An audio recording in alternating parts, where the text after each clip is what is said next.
anything else. We don't want to know. We're dedicated, yes. To our favorite shows. Oh, my circuits! Everybody loves Hippo Toes. Scary dog! Dancing at Blurnsville. Futurama. Good evening. You are listening to a Rattlegion Broadcasting premiere podcast TV party tonight. I'm your host, the mandated reporter, and frankly, I'm mortified, Mr. Mark Rattledge. And tonight, our favorite show is NXT Takeover, Vengeance Day. How did you spend your Valentine's Day? I spent mine watching wrestling. And here to join me to talk the wrestling are the Podsmen. First, from the superhero satellite and whatever the hell other projects he's got going on, it's Chris Bailey. How do you do, sir? I was dodging bullets on Valentine's Day trying to get this show in, and by God, I did it. So I'm like poison today. I'm here for nothing but a good time, baby. Let's rock and roll. Unskinny Bop. And speaking of Unskinny Bop, ladies and gentlemen, from X-Lapsed and the Cosmic Treadmill, it's Chris Sheehan. How do you do, sir? Hey, how are you? I did not watch this show on Valentine's Day itself. I was out of the house, but I got it in, and boy, it took several tries. We're in for some very, very, very long matches. Very long matches. Very long matches. Yeah, very long matches. Look, my wife is not an expert on wrestling, but she did watch some of this with me, and we'll talk about it. But that MSK Grizzled Young Veterans match, we both kept looking at each other going, is this ever going to end? Ever? Oh, boy. Is this? Boy. She would look up from her phone and be like, oh, my God, it's still going? It really illuminates the NXT formula. This entire show is an indictment on the NXT formula. It's something else. Well, yeah. they followed up with a real ringer the next night on Raw. We can talk about that a little bit later. Okay, yeah. Let's get into it. And let me just say as sort of a preface for a discussion of this show, I was not excited for this. This is probably the first NXT TakeOver that I didn't even know what was on it, to be honest with you. Like, I've been kind of minimally following NXT. I watch the shows, but I watch a lot and fast forward. If it's somebody that I don't particularly enjoy or I think is boring, I just fast forward through the matches. So, like, I knew that the Rascals came over from Impact and they were getting the big push through the. Like, I don't, and that's the other thing, is I don't really find the Dusty Cup stuff interesting. I never have. Like, no, it feels like fake stakes. It's like they're trying to make this feel important, and it isn't. And it feels like it like all the other stuff that WWE does is like these annual events. Like we're building up to the Elimination Chamber now, and it's like, okay, once a year we have this thing. For some reason, it feels like we have a Dusty Cup like every 2 months. It just doesn't feel important at all. yeah. And it just feels like a way for WWE to be like, hey, Dusty worked here, and nothing more. Yeah. Gotta agree with you. So I think that there's a lot of hype, centered around Dusty Rhodes being the mentor of NXT. You know what I mean? Mm-hmm. And a lot of that, if you listen to the stories, it's all about Dusty, modifying a promo. So I was doing a promo one day, and Dusty came in and said, "Baby, we're doing it all wrong. Why don't you try doing a little bit of this?" And that's literally the story that everybody has. Everybody you know does what I mean? Yep. Yeah. So well, they're so happy to be there. Of course. That too, They're yes. just here to have fun. Yeah, they just like to have fun with the WWE universe. Yeah. So in a nutshell, you have Finn Balor, who took over from Karrion Kross, basically, because Karrion Kross got injured by Keith Lee. Right, we all know that. Mm-hmm. And he has been in kind of a what's become basically a face versus face feud with Kyle O'Reilly, which then bled into this match with Pete Dunne. And Pete Dunne and his faction have been feuding with the Undisputed Era. That's the top program. The problem is, without Pat McAfee fucking with people, this isn't fun anymore. Pete Dunne, the mute, doesn't really work for me. This is NWOB team. Yeah, this is like Stevie Ray running a faction. It's so dull. Yeah, like Danny Burch and Orny Lorcan are amusing, but again, this and the same thing with Pete Dunne.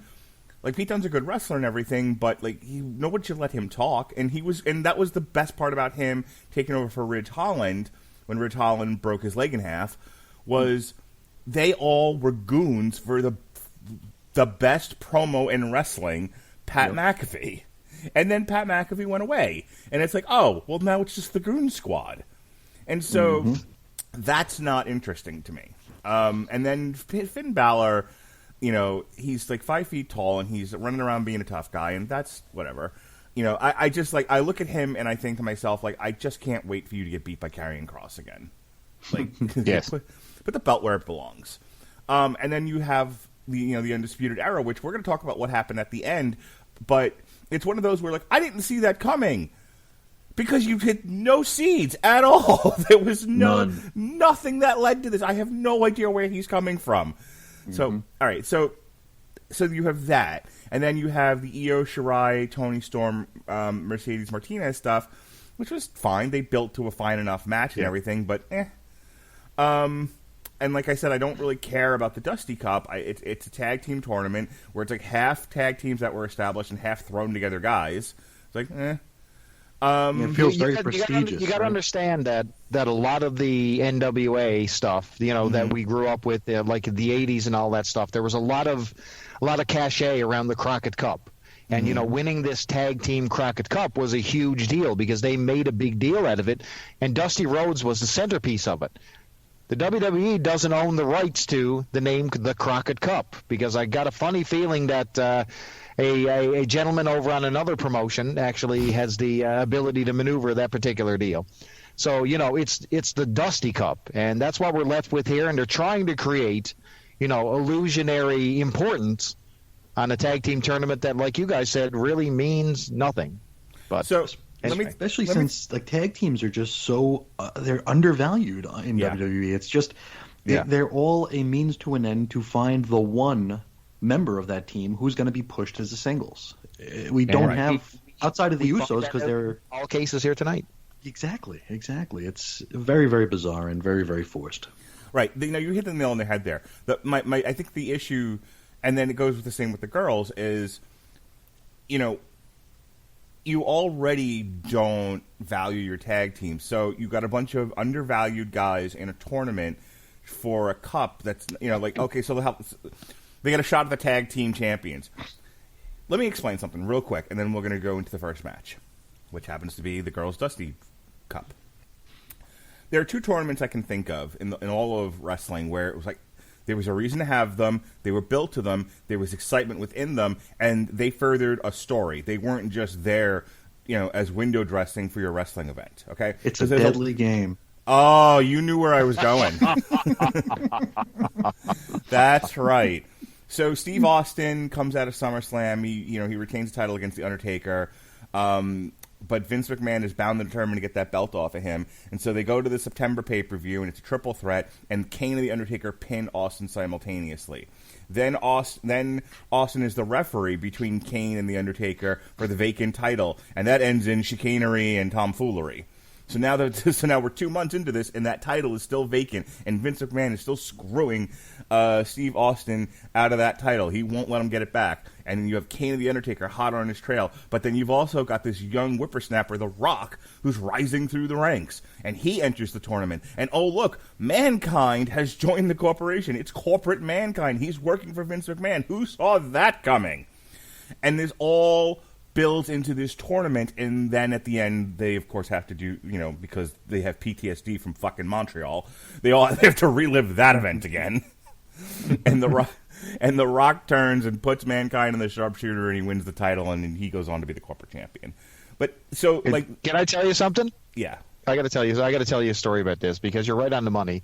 And that particular night when they did the tournament, and they did the whole Montreal screw job thing again with The Rock and all that type of stuff, I was at a bar like I normally was because that's how we watch pay-per-views. And do you know that there was a patron, maybe a very drunk patron, who was like, holy... They went and screwed Mankind. I can't believe it. They screwed Mankind. And I was like, oh, my. You watch too much WWE, my friend. He was like dead serious, upset, violent that Mankind was screwed. It's still real to him, eh? I bet you he has a Mankind Screwed Mankind T-shirt right now. The other one would be WrestleMania 4, which, may not have been the best wrestle tournament I've ever seen, but it came out of the whole Hulk and Andre thing on Saturday night's main event, where, we had the double referees, and Andre pinned Hogan, and I think it was a fast count, and then Andre gave the belt to $1 Million Man. Yep. Yeah, and Jack Tunney was like, nope. No, sir. It wasn't even a fast count. Hogan actually kicked out, but the evil twin referee Hebner counted to 3 anyway. Right. So that's how you do a tournament. That's a reason to have a tournament. Just kind of, doing it just to do it because, it's that time of the year again.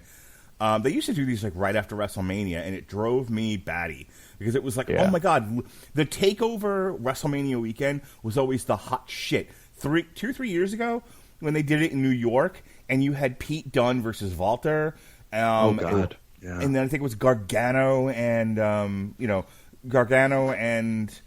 either Ciampa or Cole. Yeah, it was Cole. But it was like the beginning of that feud, not 500 matches into it. Not Aerosmith, Yeah.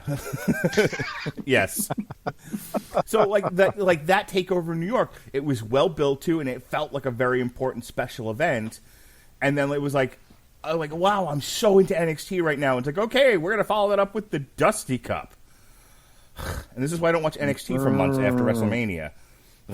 I don't watch it until like the summer. So all that to say, that's why I went into this one. And until the show started, I didn't even know what was on this or who was wrestling who, because they've done nothing over the past month to really make me care about any of the matches going into this. They were all kind of cold and like, meh. Last thing, and then the last statement, and then I'm going to just go right into the girls' match. This felt like a tighter, more refined episode of NXT. This didn't feel like a takeover.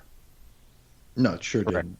It sure didn't. I think like the main takeaway of this entire show was the surprise appearance by someone I've never seen before on the pre-show that people were very excited about. Yeah. Yes. You're talking about LA Knight, which everyone was whoever the making hell fun is, yeah. Yeah. He's a good promo from what I saw, but I don't know him from Adam. No. I know he was big in Impact, which, tallest midget.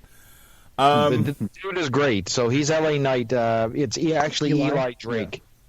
Yeah. And he was most recently in NWA, which leaves me to wonder what of the fate of NWA if he was the last standing like main event style talent that they had, and they have absolutely nothing right now. Don't they still have Magnus? Isn't he running around with the belt? They have Magnus and Camille and Aaron Stevens. And they have Pork Chop Fatty. What's his face? The trucker dude.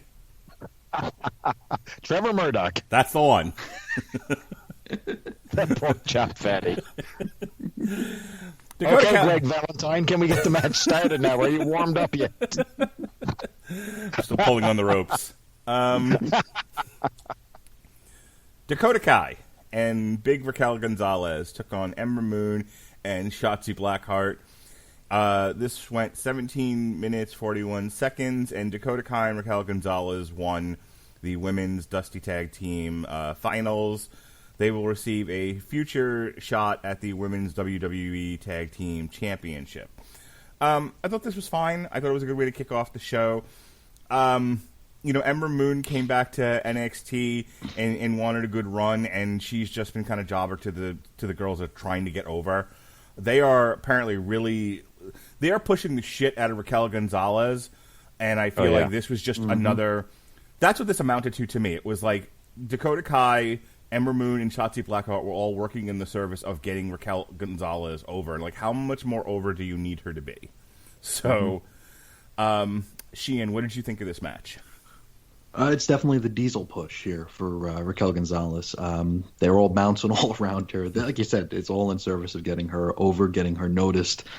It was a decent match. It went too long, and I mean, this is going to be a broken record here, but it's like this is the NXT formula. We have several minutes of warming up. Then we have the heels and faces trading control. over and over and over again, and then we go into finisher spam. It's a 3-act play, and that's going to be every single match tonight, which can work. It's not a bad thing, but over and over and over again, and the fact that like this match was 20 minutes long. That's a long damn match for that formula because it really shows the seams of it. And by the time it was over, despite the fact that I enjoyed a lot of it, I was just like, thank God this is over. Because I realized we have 4 more matches. And it's like, oh God, what are we in store for tonight? And believe it or not, I am a wrestling fan. I like seeing matches, but holy shit, this was a lot. Yeah, I feel like the match quality lessened the longer it went on, past 15 minutes. Oh, totally. Yeah, because like they even like every single match got a little bit sloppy. Like you could almost sense a switch being flipped because it's like they just started, especially with these tag matches, they just started like bumping into each other. It wasn't even like fighting anymore, and it was even partners bumping it, like MSK just bumping into each other in the corner. It's like, what are we doing here? Let's just finish it up. You're drunk. Let's finish the match. Go home. Yeah. I think these early matches need like a 15-minute time limit. Like you don't have to announce it or anything. What I'm saying is like don't book these matches for more than 15 minutes. 10 to 15 is the sweet spot for the early on matches of an NXT Takeover. Beyond that, it just becomes redundant. Then because had this ended 5 minutes earlier, I'd have been like, this was great. This was awesome. This was everything it needed to be. And Raquel Gonzalez comes out looking awesome. Ooh, yeah. At 17 minutes and 41 seconds, I'm like, Bayley, no one looked good. All I can think about is Ember Moon and Shotzi Blackheart are jobbers to the stars, and I just needed it to be over. Well, I got to agree with you on pretty well everything there, with the exception of, remember when we started the show when we were talking about how this Dusty Cup doesn't really mean anything? Well, you'd never be able to tell, because I tell you what, Dakota Kai and Raquel Gonzalez looked like they really wanted to own this thing, and they did a great job of selling the fact that they were, the winners of the Dusty Cup. It looked emotional. It looked like it mattered. And that resonated with me. The ending of this match when they had the confetti, and they weren't acting like heels, you know what I mean? They weren't kicking the crap out of the girls. They were hugging on the stage. They were super happy. And I kind of dug that. It seemed like they broke character for a second, and they were genuinely warmed up that they were, the winners of this Tag Team Cup. I think that both girls are, have the ability to be elevated. I think Dakota Kai gets overlooked in the conversation because of Raquel Gonzalez and, the powerhouse, but she's the Shawn Michaels to her Diesel. And, she doesn't do the basically the crouch down and, the pose. She does the whatever the hell that thing is with her hands outstretched. I was going to say, what I mean? That light leg stretch, yes. Yeah. So I you know what? I wasn't too down on this match. I enjoyed it for what it was. It went way too long. Like, remember WWE pay-per-views back in the Attitude Era? They would start out hot. Like, they would throw some high flyers for 5 minutes out there, and they would start the night out with a bang. 18 minutes starts you out with a, oh, boy, I know what to expect on this type of show. So, to me, that was a bit of a lull. However, part of me really, really enjoyed how this match started because you had 2 turkeys stuffed into a very small tank riding down to the ring, and I laughed so hard my belly was shaking just to see Ember Moon and Shotzi Blackheart stuffed into this little miniature tank. Now, another thing about this match is that Shotzi, Blackheart and Ember Moon actually have matching ring gear. Mm-hmm. And that stands out. We're doing tag teams. They had matching ring gear on the way to the ring. I had to give him a point for that. I was like, hey, about time, friggin' people, get some matching ring gear. What's wrong with you idiots? But anyway, Dakota Kai and Raquel Gonzalez, I think, were propelled with this win. But what does it mean at the end of the day? The Dusty Cup, they're the Dusty Cup winners. Is that going to mean anything? Maybe down the road. Right now, it means a whole lot of nothing. When will they win the tag team title, championship? Who knows? We'll wait and see on that one. Well, the tag team champions are still Big Hole and and Shayna Baszler, right? You got it. Okay, so we have 2 heel teams, 2 whole teams. Whole teams. 2 whole teams. My hole. My hole. It's all she's going to be known for forever. Oh, man, that was funny. So I would tell you that they got to get those belts off of them because we can't do two heel teams that fight each other, can we? I mean, who'd care about that? Does it elevate the other team? Will one become instantly faces? Because I don't think there's anything you can do to make Baszler and Jax into faces at this point. No. Maybe if they start selling My Whole T-shirts. They're going to. I hope. All right, next one was the best match of the card. This really was like the high point of the show because kind of after this, it all just sort of goes to hell. No. Go ahead. What was it here? No. This is Gargano versus Kushida. No. Go ahead. So my daughter loved the shit out of this match because she didn't know she couldn't tell who Kushida was from Adam, but he's Japanese. And she was like, I just want the Japanese people to win. All the Japanese people. I'm like, Lily, have I introduced you to New Japan Pro Wrestling? Because I don't know if you'd know what to do with that. But yeah, she watched that one with me, and I have to say, I think it was the best well-told story as far as a match on the entire show.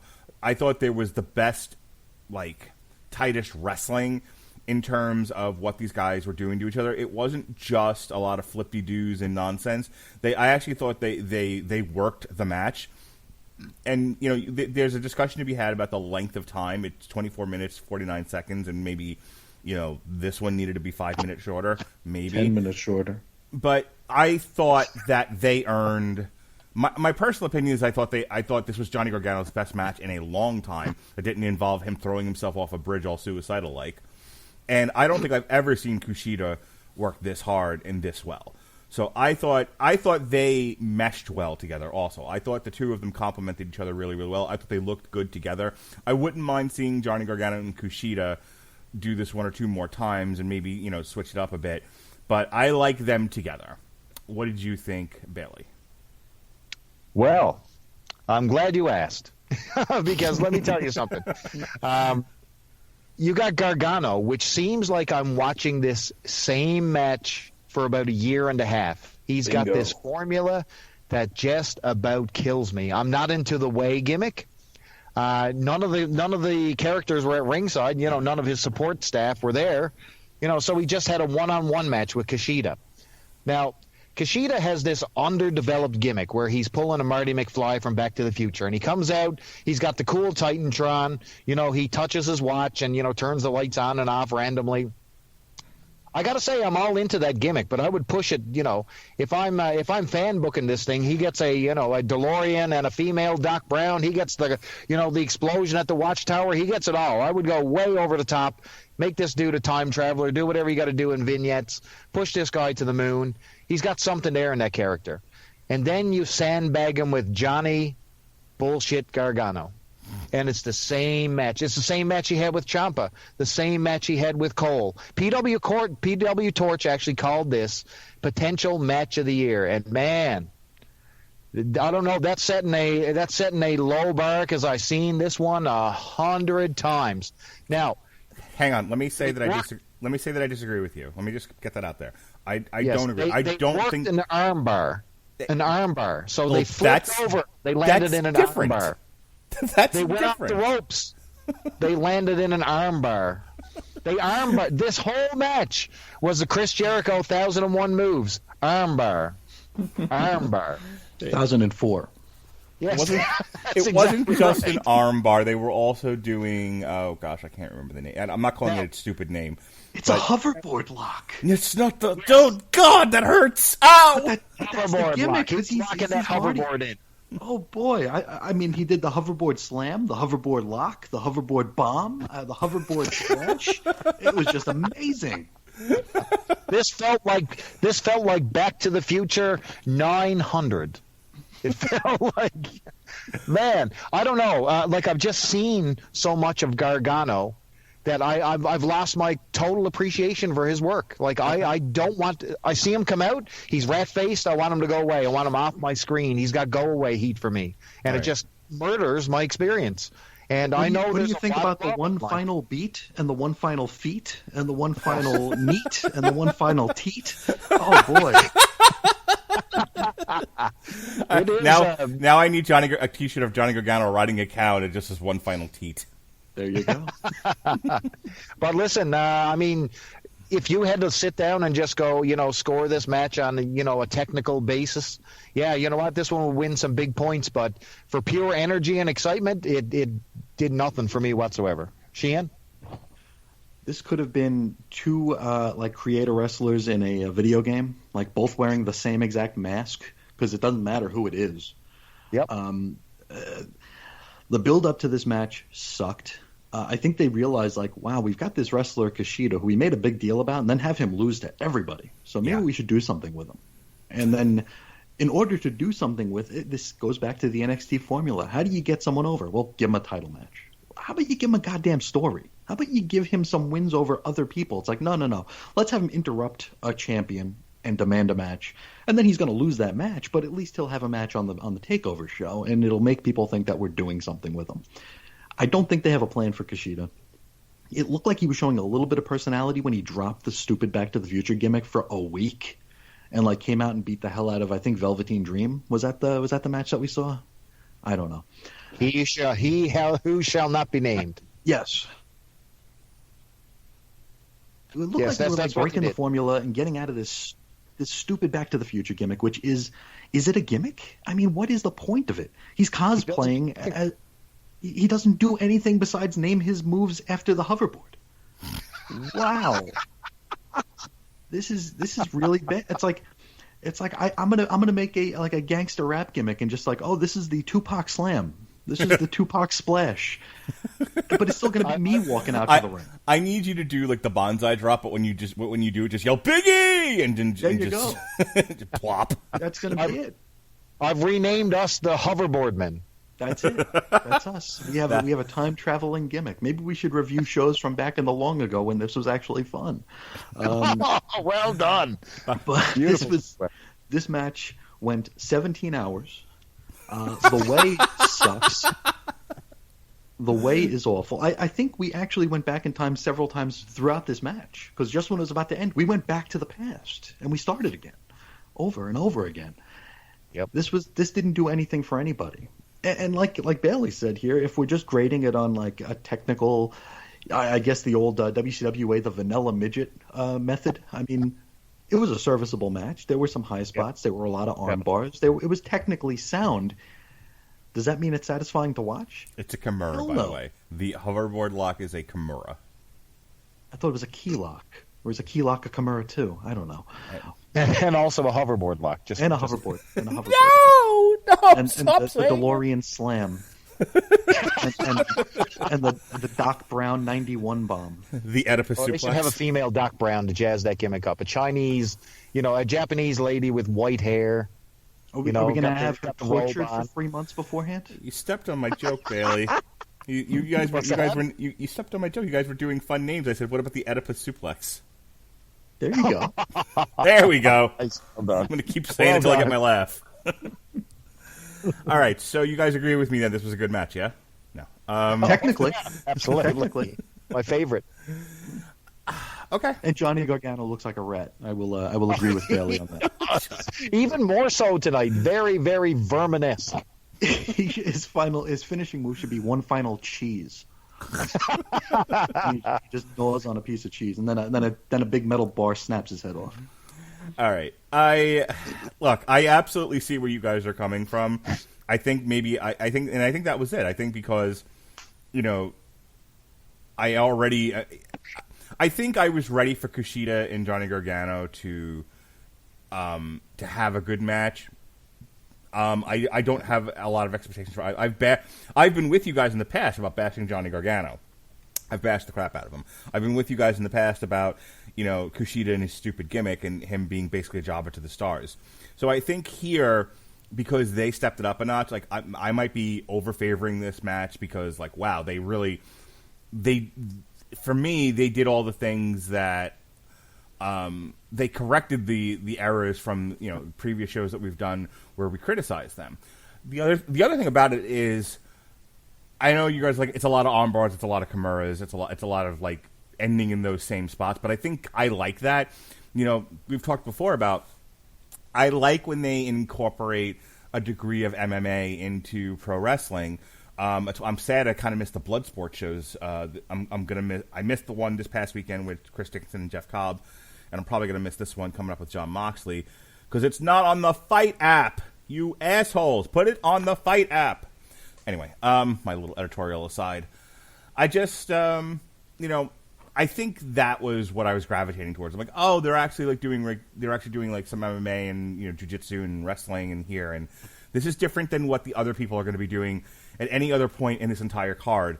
And so, I tend to be. I guess I'm for this match and this match only. I became one of those. Oh my God, 7 stars in the Tokyo Dome, which is not me, generally speaking, but this one got me there.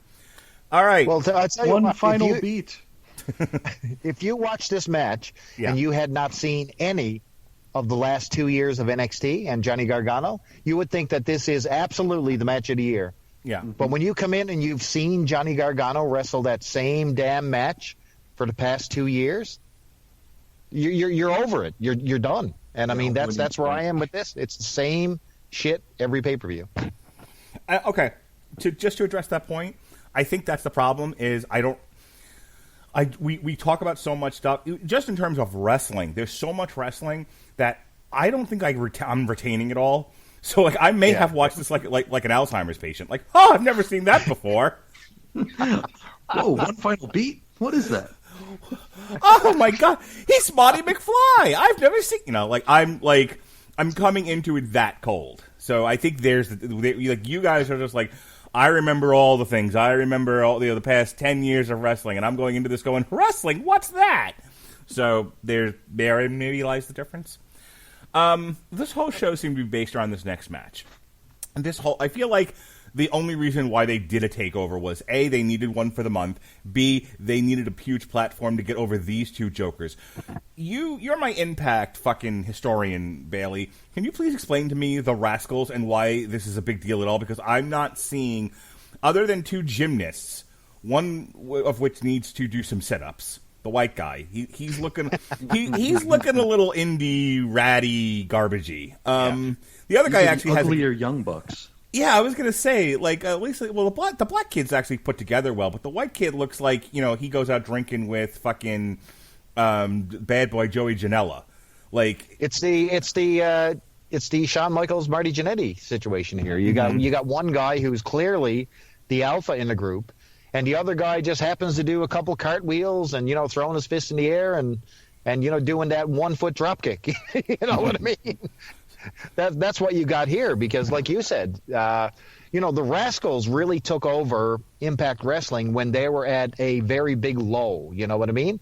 They were searching for indie talent because, they basically didn't have the money to pull in main roster talent. They had lost everything. They were based out of Canada. They had, a very, very, very rough couple of years. And these guys basically came out of nowhere, the Rascals, and they were the highest of the high flyers, like some of the best matches that you ever seen. And Impact Wrestling basically, hung their hat on that. They were saying, okay, you know what? We don't have your Rob Van Dams anymore, and we don't have your Hulk Hogans and your Jeff Hardys and all these people on our show anymore, but we have the future of wrestling, and there's nobody better than us. So you had tag teams like the North, the Rascals, and man, these guys were tearing it up in the ring, but it was sort of falling on deaf ears. So this is technically their first big break into, an actual reality of wrestling here for these guys. And, when you look at them in the ring, man, I don't know if there's really a team that is more gymnastically sound, and that's a pretty stupid word. And this was the first time that I've ever seen any aggression out of these guys, and I really, really dug it. Because you get high flyers who look like they're doing a performance, they're doing a few cartwheels and flippity-doos, but you never get that aggression. But these guys had it here tonight, and they won me over. And I was really, really, and when you talked about that fake Dusty Cup and nobody cares, well, these guys acted like they cared again. So they did a good job of convincing me that this no effort, no clue or no reason for existing cup was actually important, because, man, these guys looked like they were ready to cry when they won this thing. And I dug the match, but boy, Way too long. Way too long here in LA. Mm-hmm. Yeah. Probably still happening, like you guys say. Mm-hmm. So they did a spot finish about 5 to 8 minutes before the match actually ended. And Yes. I looked at my wife, and I'm like, there's no fucking way this goes. Oh, my God, he kicked out. And all I could hear... Now, at this point, my PTSD kicked in, and all I could hear is Jim Cornette screaming, they're doing everything to everybody. Everyone kicks out of everything.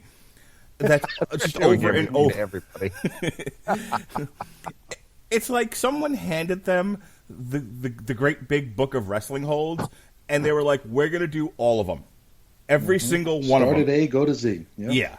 Just click them off, like, as you're doing them, click them off a sheet, and until when we've run out of moves, then we'll stop.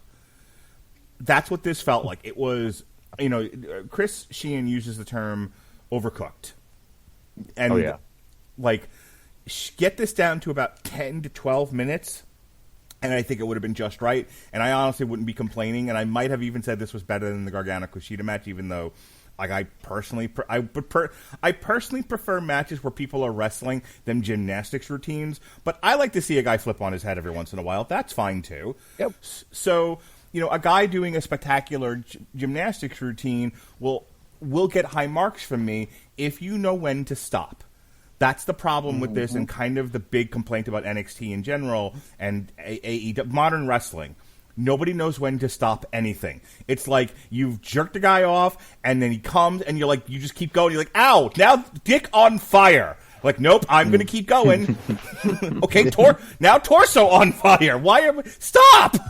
Like, and you pull the dick off, and you're like, hey, come back, you have my penis. And it's still just jerking it for some odd reason, and no one knows why. As you're running down the street. Screaming, I'm a man-eater. Do you know what's funny about this match? What? Is that you had the Rascals. These guys have actually tamed their gimmick down. So they used to do 6 or 7 transitions before hitting a move. So you got a little bit of it. When they used to do backflip, somersault into a back brain kick. They were ridiculous in Impact Wrestling. I mean, these guys would do 400 moves just to hit like a single drop kick, and you're like, oh my, look at that. Look at all that energy wasted to hit one little small move. And so they've actually toned their game down a bit, believe it or not. So, you're seeing these guys at basically 3/4 speed here right now, believe it or not. Jesus Christ. Sheehan, this would have been good had it ended sooner. Unfortunately, it went so long, kind of like the Dakota Kai, Gonzalez, and Ramon Shotzi Blackheart. It's so long, it starts to ruin the match quality for me. Oh, yeah. It's every single match tonight. And Bailey actually just hit the my first comment right on the head here. So much prelim to hit nothing. Like it's like springboard, moonsault, land on feet, backflip, kick. What? Yeah.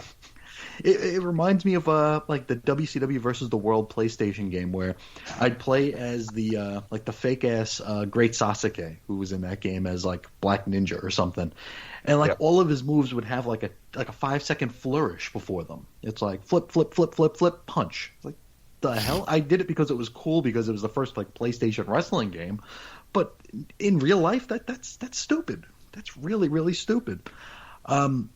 The match itself here, very, very impressive. I've never. What the hell is an MSK anyway? Do we know yet? I don't know. I know that. I kept thinking it was MS-13, but that's El Salvadorian fucking street gang. It might be them. No, but did you guys see the Valentine's Day rap that opened this show? Did you guys see that? No. You didn't see that?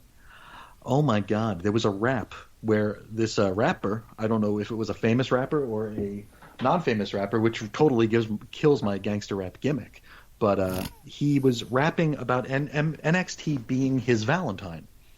Like the whole thing is NXT, will you be my Valentine?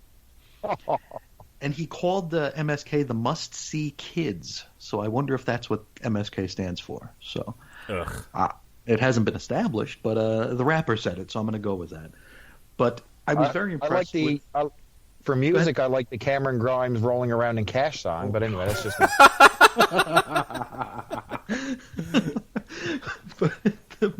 The match was very impressive here. I hate the grizzled young veteran's name. I think it's the stupidest name. It's so inside baseball that it's one of those things that just defy explanation to anybody who's like watching. It's like, this is a stupid name, and it's like, well, no, it's a play on grizzled old veteran. Who gives a shit? It's a stupid name. And why is Oni Lorcan working on 2 different tag teams? I don't know, but they were all impressive here. The moves were great. It was just way too long. And like Mark said, with every kick out, like if I were a Dave Meltzer sort who like graded things on stars, with every kick out, it would have lost a star. Because it's like, we need to take this home. We need to end hot. It gets to the point where no matter what happens, it's like the ending is not going to live up to the match, because we bailed on all the good exit points here. Instead of exiting off the freeway, we drove into a wall, and it's like, and did 5 flips to get there. No doubt. No doubt. We caught on fire. We extinguished ourselves. We just went through everything. That's the best euphemism for this match. It was like, all right, our exit's coming up. Nope.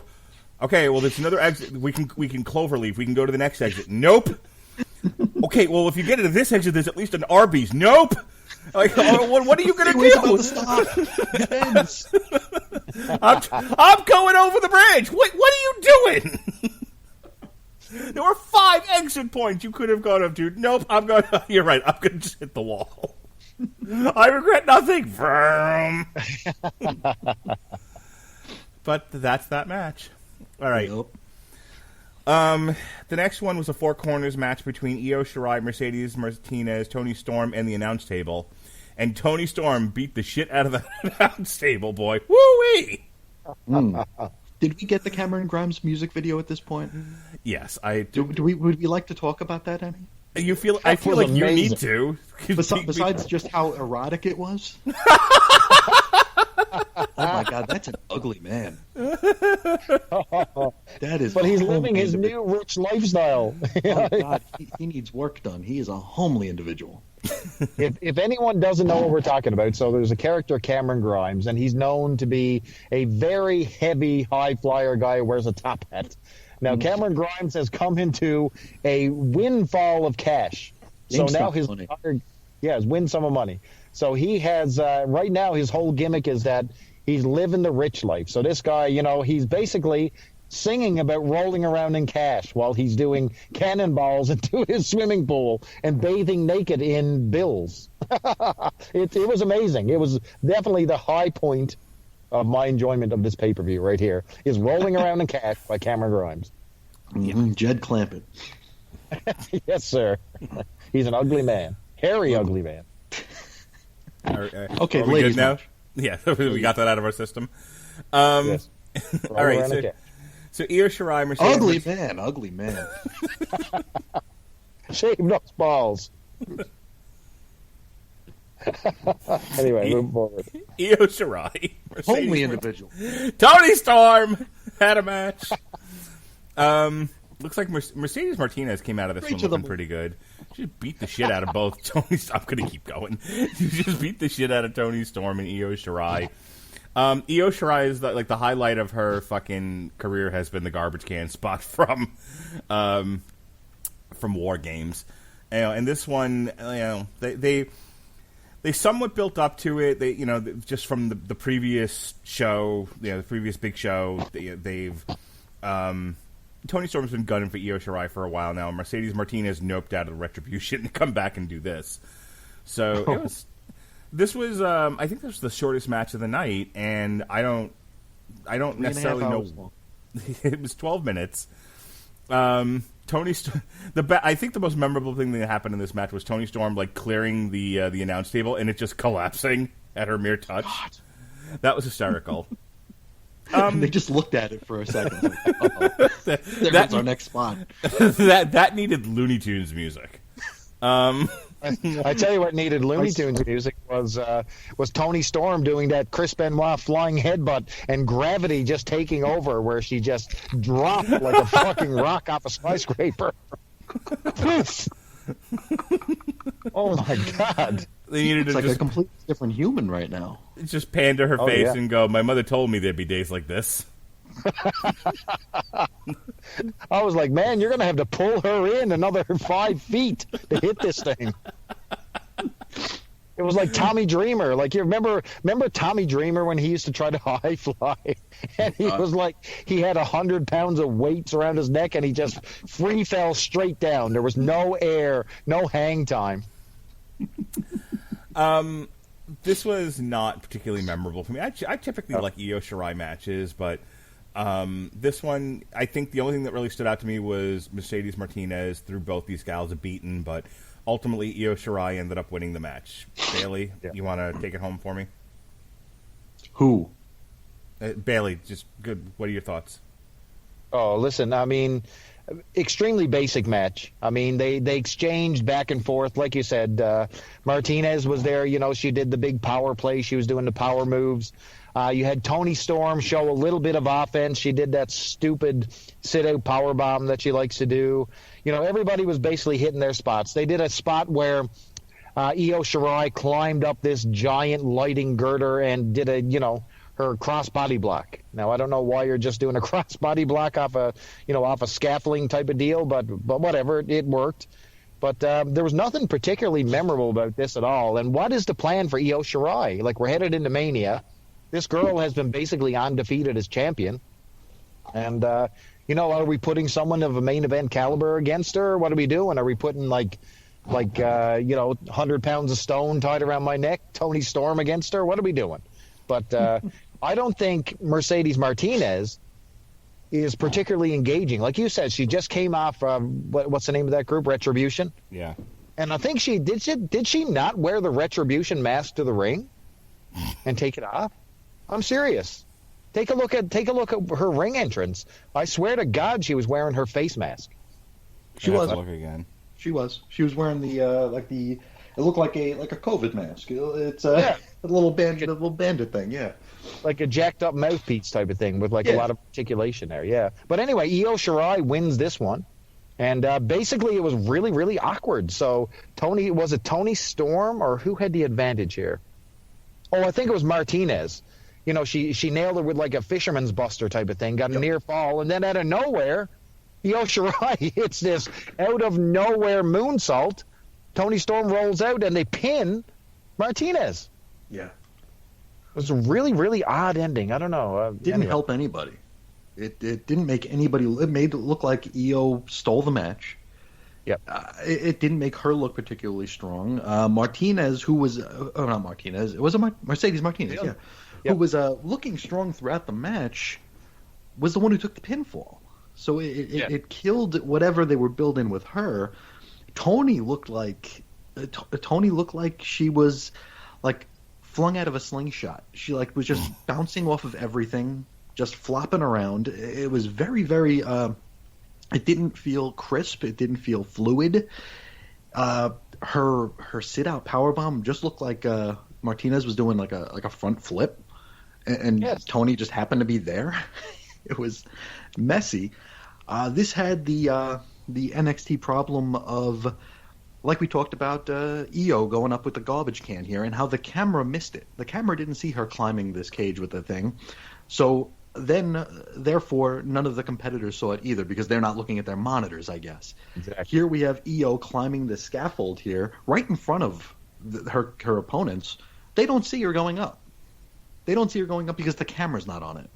And then we get this awkward thing where it's like, okay, well, she's up there, so we have to huddle. And it was just so fake looking. It just didn't look organic. It didn't look fluid. It looked awkward, clumsy, and clunky.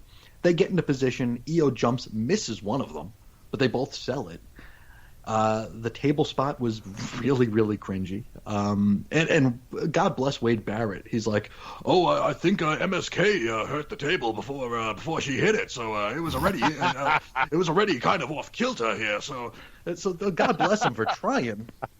But boy, that really that really shines a light on how lame the plunder can be in a WWE match. I don't think this one helped anybody. It was Tony's sloppiest match. Like I said, she looked like a completely different human than when we saw her when she first showed up. It looked very, very bizarre. Martinez got the shine for a minute and then lost it. And then Io, our strong champion, had to steal the win.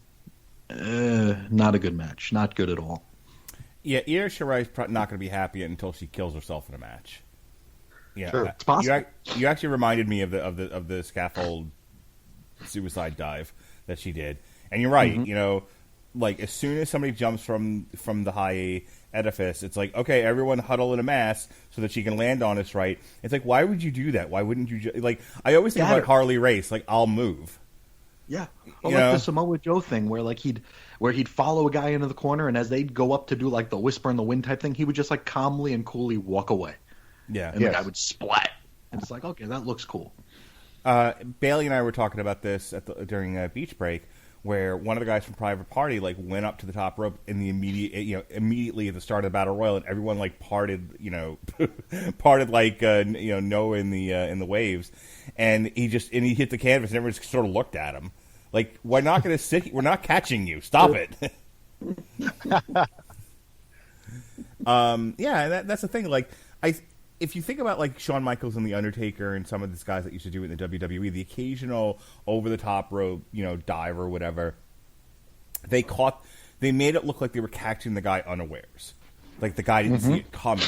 So like the high risk move, as it used to be called, was high risk because if the guy figures out what you're doing quickly enough, get out of the way. He's right, and you're going to splatter. So the trick was the other guy selling it like he doesn't see it coming. But a lot of wrestling, not just even waiting for dives and stuff like that, I've noticed that guys will sit in prone positions for 5-10 seconds waiting for someone to do their thing. So like a guy's I'm going to hunched bust out over. a chestnut here.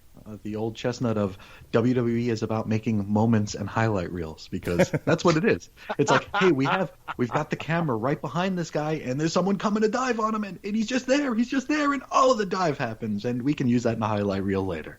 Yeah, that's all it is. So she ain't hit his spot. I gotta get my shit in. Yes, he got his shit in. But yeah, that's a lot of wrestling now. It's just waiting for the other guy to do their. So, like just to go back to just so I can firmly beat this dead horse. Come here, horsey. The thing with Johnny Gargano. Leave the Von Erichs out of this.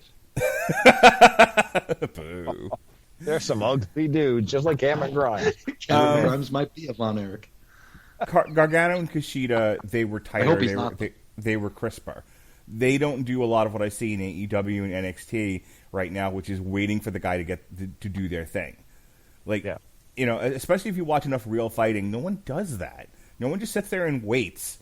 Like, okay, I'm punched over now. My ass is out. Go do your rocker dropper to me or whatever it is you're going to do. Like, you do something to put the person in the prone position and you hit your move before they can recover. Same thing with a dive, Rocker dropper on me. Gorilla Monsoon used to say they telegraphed that move. Right. When we had psychology. Yes. Right. So a lot of telegraphing, and it takes away from the experience because, like, I'm already in a place of wrestling is dumb bullshit. Like, don't make it obvious.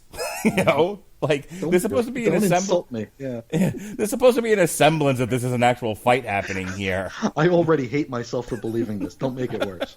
Right. It's like. You ever see? No, Sheen's never seen anything. Hey, Bailey, remember the movie Spaceballs? I did see that. Absolutely. Oh, good. Hey, we need to talk about a movie we've all seen. Yeah. So they're having their lightsaber battle, and Rick Moranis or Bill Pullman, I don't remember which one, but they went to slash with the lightsaber and they hit the cameraman. They're like, he did it. That's funny. That's comedy.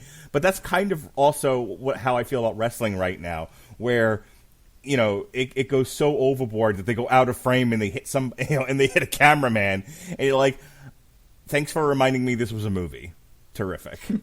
But you know what? Some of these spots are important because it actually adds to the match. If you're doing the same thing, like Sheehan said at the beginning of the show, these matches are done in 3 stanzas where you got, one team gets advantage, the other team gets advantage, and then a whole bunch of kick-out spots and you're finished. That's literally the formula for every single one of these matches in NXT. It seems like with Patterson gone out of WWE that, they're relying on these just very basic match formulas, and it doesn't work well.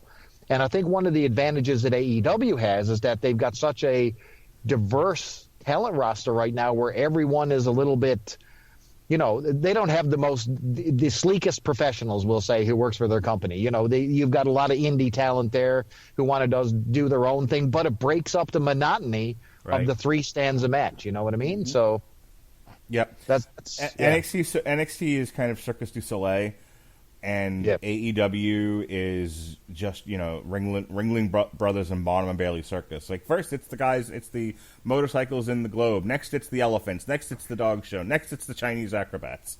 Whereas you're exactly right. It's like watching The Lion King at Disney World.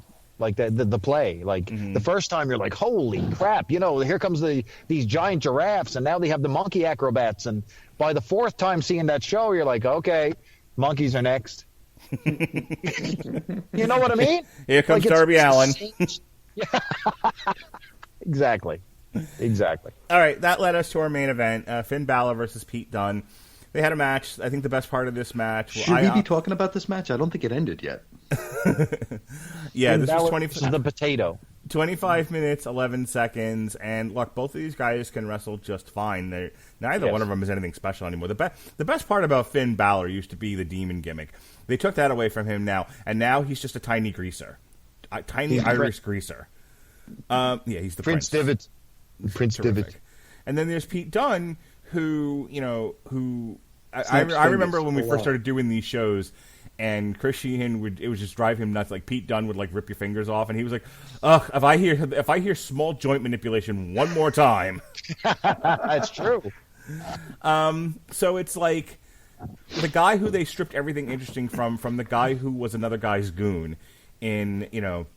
without the advantage of having like a really good technical match. Like it was just like this match shouldn't have been the main event of this show because there was nothing special about it. The only memorable thing about this entire match was at the end where it broke down into tomfoolery and the Undisputed Era came out and Adam Cole went crazy and kicked Finn Balor in the face, then kicked Kyle O'Reilly and stormed off and took his ball home. Yes. So at least like it was a match in service of the next part of the story that they're going into, which I'm interested. Like that was the weird thing about this. Like it took us 2-3 hours to get to this one thing where I'm like, I wonder where they're going with this. All right, I'm intrigued. Yep. But that's it. That's the whole show in service to Adam Cole kicking Finn Balor and Kyle O'Reilly in the face. Yes. Mm-hmm. That was meant to be the big show-ending angle. You got to see the destruction of the Undisputed Era, or at least parts of it. You know what I mean? And Roderick Strong stuck in the middle of the ring wondering, dude, what just happened? Which side am I on? Oh, my God. Bobby Fish, sitting at home convalescing because, he's chronically injured and next to be fired. But then, you're waiting for Adam Cole to show up on SmackDown as, Addie C to join Shorty G. You know what I mean? To be that tag team. Wow. you know it's coming. You know it's coming. Because that's the trajectory that poor Adam Cole is on. He's a great wrestler, but he belongs in NXT right now. You know what I mean? You bring his small, dumpy, little ass to the main roster, and he disappears into the ether after 2 months, or becomes, Eddie C. I wonder if he can dance. We probably have a gimmick with that. I hope so. Show that personality. Yeah. Woo! All right, Sheehan, anything else about this match? It was long. It was very long. This was a match where I needed a few starts to get through because, of course, the WWE app, which is soon going away, thank God, because it's a piece of shit. You can't navigate the shows. If you don't want to watch them from the beginning or from the very, very end, you need to sit there with your finger on the button of your Apple TV remote going, advance by 10 seconds, advance by 10 seconds, advance by 10 seconds, because it won't just fast forward. So I had to go back to this match several times because it refused to end the first time. He refused to end the second time, and I refused to watch it the third time, so I had to watch it a fourth time. The match was very, very long. It's Pete Dunne's gimmick it's one of those gimmicks where, I mean, I've mentioned that he looks like a potato, right? He kind of looks like a potato man. He looks like you're playing with like a Masters of the Universe action figure in your Star Wars toy box, so it just doesn't look like he fits. But his gimmick is that he snaps fingers. Why in the fuck doesn't everybody do that? It's not technical. It's not hard to do. You grab a finger and you twist. Why doesn't everybody do that? Why didn't Balor go after his fingers? I get that we're supposed to suspend our disbelief here, but this isn't like Lex Luger doing the torture rack, and like it's all because of his massive upper body strength that he can do this spectacular feat of strength. This is an asshole catching a finger and snapping it. Yep. Why isn't this show, this NXT show, every single match on this show, people grabbing each other's fingers and snapping them? Why wasn't Raquel Gonzalez taking Ember Moon's finger and snapping it? It just shows that this like takes me to like gives me shades of the Brawl for All, where it's like everything you're seeing is bullshit except this. This is real. And by the way, if they said shades of one more time during this show, I would have lost my mind. Because every time someone did a move that was reminiscent of anything that happened in the past, shades of Rey Mysterio, shades of Edge. It's like, stop. Fucking stop. Oh, God. He ran at him with a hug. Shades of Edge. Shameful. No, I'll agree with you there, man. Like, let's be fair. I mean, well, I think the reason why people aren't snapping fingers is because they're too busy trying to do five springboards, flips, back flips, and all that stuff to hit one single back brain kick that you don't have on the back finger. Yeah, maybe they should have added that to their gimmick. So, 5 back flips, a dive, a jump off the rope, and then into the finger crack. I think that's something that, MSK is waiting to do. Must see kids, Right. But it just showed the absolute weakness of the Pete Dunne gimmick here, because he's a hell of a wrestler, but he's over-reliant on the one thing. We made the joke a minute ago. I wonder if Adam Cole can dance, because that'll be his gimmick. It's like a dissolution of everything that makes the guy special, and just let's just dissolve it into one base element. Oh, he pulls fingers, and he did it once, and it got a reaction, so that's all he's going to do from now on. Yeah. Every damn move transitioned into a finger grab, and it's like I don't need to watch this for a half hour. I don't need to see this for 30 seconds, much less 30 minutes. Especially when the ending was never in any doubt. Balor, they're not going to take the belt off of Balor at a transitional show. This show was for the Dusty finals, and that's it. Everything else was dressing.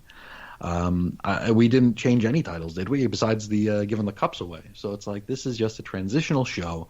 We're on the road to WrestleMania, so we got to get there before we're going to do anything big with the belts. Way too long. The science was not there. And Balor is fucking boring. Balor is very, very boring, and it's just more of the same. They didn't even advertise like the next, so going back a few months, they did the NXT, whatever it was, in September, and then at that show, they were like, next is Halloween Havoc, and it was a special episode of NXT, and then they did the Halloween Havoc show, and then that's when they started advertising War Games, and when they did War Games, they started advertising New Year's Evil, and then at New Year's Evil, they advertised Vengeance Day, or they advertised Takeover, and they're like, to be named. Yeah, on Valentine's Day. Yeah. They got nothing for this. Nope. The next show is the Elimination Chamber, and then Fastlane, and then WrestleMania. Mm-hmm. Like, okay, it makes it feel like there's no plan. Oh, there isn't a plan. I don't think there is a plan at all here. Everything feels like we're just in a holding pattern. We're just treading water here. They brought Balor back to NXT when the weekly show started on USA. I don't think they had a plan for that. I think the Karrion Kross thing happened, and they're like, oh shit, well, we have Balor here. He doesn't show up to half the shows, but hey, let's put the belt on him anyway because people know who he is. It feels like we are treading water. There are no stakes. There are no high-level feuds here. The biggest feud we had features a guy who's not on TV anymore in what's-his-face, McAfee. I mean, that was like the hottest heel they had, and he's not here anymore. I don't know. Yeah, I haven't been reading. Like he's been like, they've had a couple of articles about like responding to why he hasn't been on television, and then responding to the Adam Cole thing, and I'm like, I don't even care. Just show back. Like when he shows up on TV, I'll care again. But I haven't read. That's this. it. Have you read any of the new McAfee stuff, Bailey? Oh no, not at all. Okay. We shouldn't have to do extracurriculars to understand our program. What's going on with McAfee? I don't understand.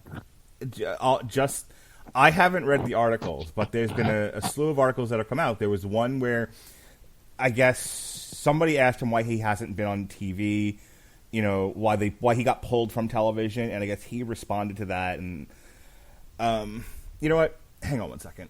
Let's do this now. While you're doing that, I'll vamp here and mention that during the pre-show, Braden Walker came back. What? Braden Walker was there. He looked a lot different, though. Yeah, when Eli Drake came in and interrupted Wade and Braden Walker, it was pretty weird. I haven't seen Braden Walker in ages. Okay. That's hilarious. He looked just like him. So this comes from Scoops. Former NFL kicker and one-time NXT performer Pat McAfee recently addressed his future with the WWE. This was from February 14th, as a matter of fact. Speaking on his Pat McAfee Show podcast, the man who looked extremely impressive in his debut against Adam Cole last year discussed where he goes from here with the company. NXT head Triple H recently addressed Pat McAfee's status in the WWE during a recent media call. Pat's limitations are he's a busy guy, Triple H said. Pat is one of the most successful. I hate to put a title on what he does because I feel like it's limiting to him.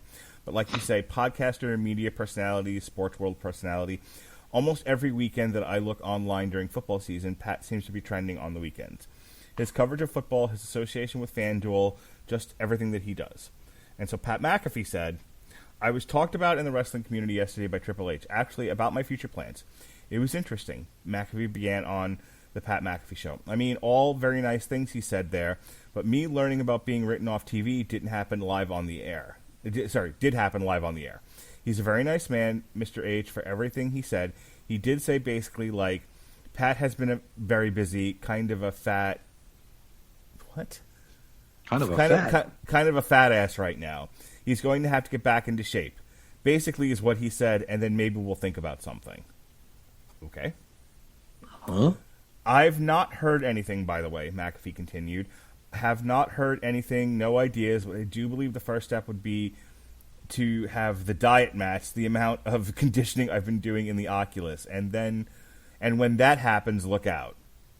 There's currently no confirmation or when or where Pat McAfee will return to WWE or NXT programming. Terrific.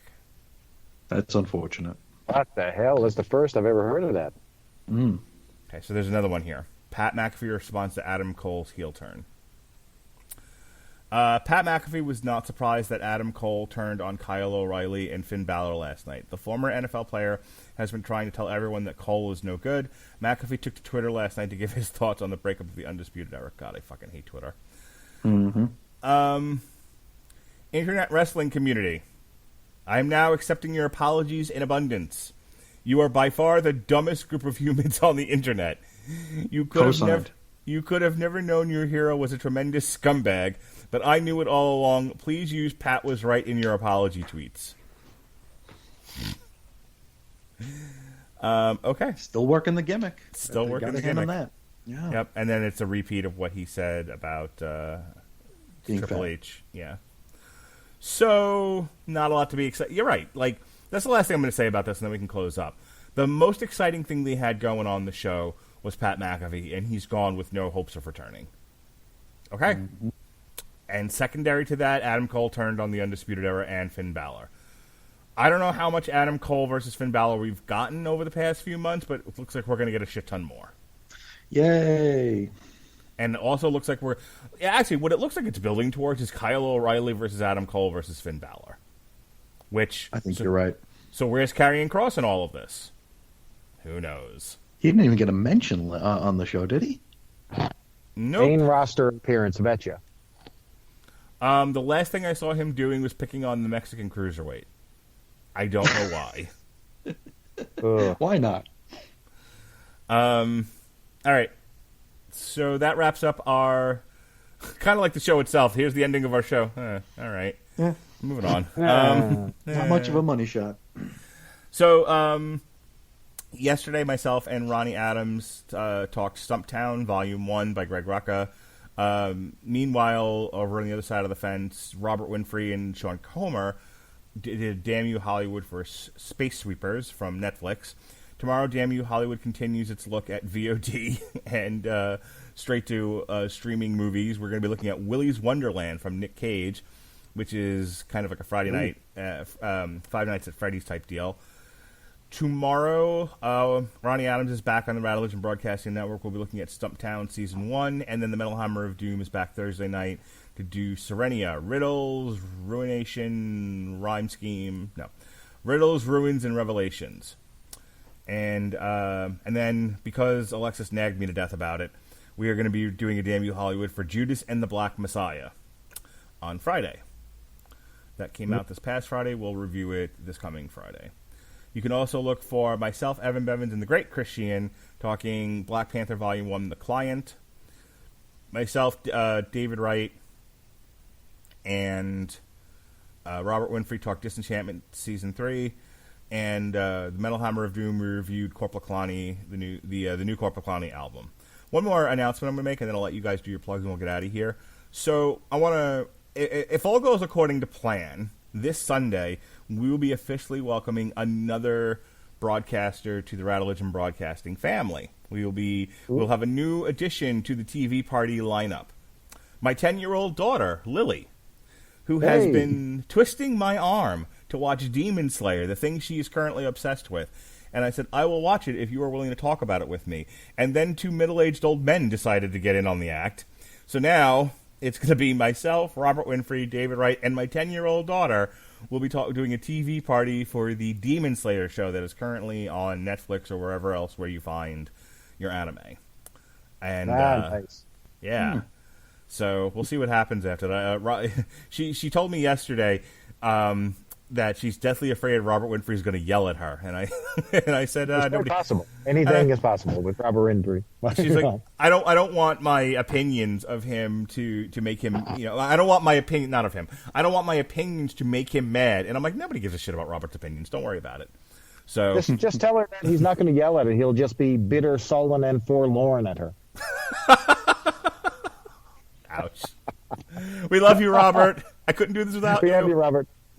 All right, speaking of men that I love, Chris Sheehan, do your plugs. Hi there.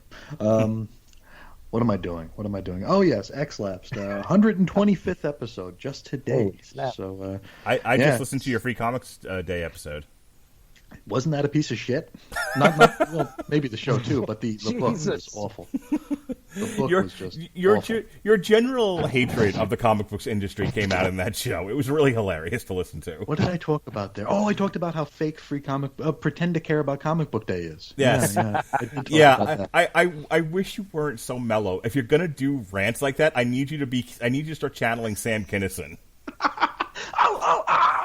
Or Dennis Leary, one of the two. Just be like, Free Comic Book Day, free go fuck yourself day. Let me tell you what. And then just say everything that you said, but loudly and angrily. Yeah, I had a little bit of vitriol there, but I always try to keep it a little tempered. Over the top. But I was going to go with seething. I think that Free Comic Book Day is a missed opportunity in most cases. I think that I think it just shows how insular and inbred the comics community is, and that it's supposed to be something that reaches out to people who don't read comics, and it fails on every single aspect in respect of that. But I've taken my kids the last couple of years to Free Comic Book Day. And like normally you can get in and out of that comic book store that I go to with no problem. But like Free Comic Book Day, the line goes around the building, and I'm like, and I'm looking around at all the people there, and I'm like, I don't understand why you're here. Yeah, there's not a free shit that you're not even going to read. Right? Like these are people who clearly there's nobody there. Like your point about this being a marketing event to get new people into comic books and it failing on every level is absolutely right, because everybody at Free Comic Book Day is a nerd who already reads comics. Exactly. They're the only ones that are invested. Everyone else just wants the Instagram picture. Right. Look at me, hashtag nerdy, hashtag comic fan, hashtag FCBD. That's the whole reason these people are there. And then they throw the book on the floorboard of their car and they throw it out a few months later when they realize it's still there. It's bullshit. But yeah, I did talk about that. If anybody wants to listen, I think it was episode 110 or so of X-Lapsed. Free comic book day. But right now, I'm still in the middle of the X of Swords event. 22 parts. 22 parts. I did channel Prince today in my tweet. Dearly beloved, we're gathered here today to get through this thing called X of Tens. X of Tens means 22 parts, and that's a mighty long time. But I'm here to tell you there's something else. My show, X-Lapsed, and you can listen to me try to get through the show, try to get through this storyline, which is never ending and very bloated, just like a lot of the things that I say and bloviate about.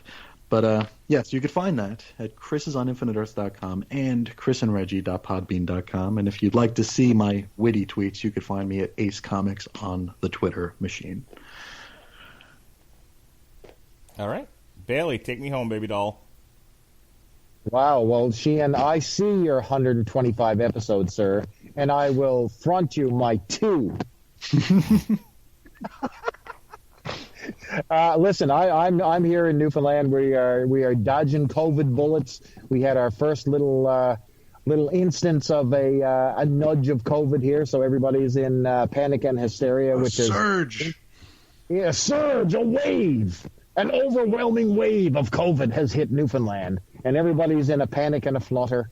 So it's caused havoc with my work schedule, but I did not let the Podsmen down today. I said I will dodge the COVID bullets and be present here. So listen, I'm going to be here whenever I can, but if everything goes willy-nilly at work or everybody decides to die with the COVID, well, we'll see how that goes. But anyway, as of right now, everybody is good. So that's why I'm here. So anyway, I'm hoping to bang out another episode of Superhero Satellite. It was planned for mid-month, but my week schedule got completely thrown off.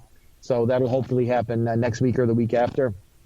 And I'm going to be right here talking wrestling with the Podsmen. So pray for me, guys. Just pray for me. God bless Newfoundland. Stay strong, Newfoundland. Well, the next the next wrestling review that we're going to be doing will be a week and a day from today. We have the Elimination Chamber coming up this Sunday. We will talk about it on Wednesday. Time to be decided, because if Bailey says I can go, but I can only go at this time, then that's when we're going to go. Look at that. That's so important I am. Yep. Or if he says I can't go at all, then we'll go when me and Chris Sheehan feel like doing it. So either way, a week from tomorrow, from Wednesday, the 24th of February, we will review the Elimination Chamber. All right. I want to thank everyone for listening to our show today. That wraps it up for our review of NXT Takeover Vengeance Day. For the Podsmen, Chris Bailey and Chris Sheehan, I'm Mark Radulich. Be well, be safe, and behave.